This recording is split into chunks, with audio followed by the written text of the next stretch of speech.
Sir ఇక్కడ లంకరాజ్ గురించి మీకేమైనా తెలుసా? వాడి గురించి నాకు తెలీదు, నువ్వు వెళ్ళిపో.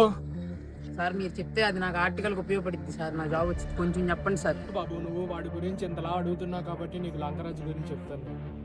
సరే సార్, మీ పని చేసుకుంటా నాకు చెప్పండి, నేను రికార్డ్ చేసుకుంటాను. వాడి గురించి చెప్తాను. అది 2000 ఏళ్ళు అనుకుంటా.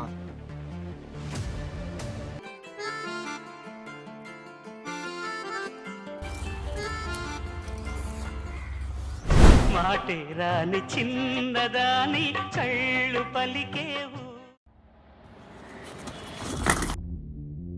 చూస్తాడు పదరా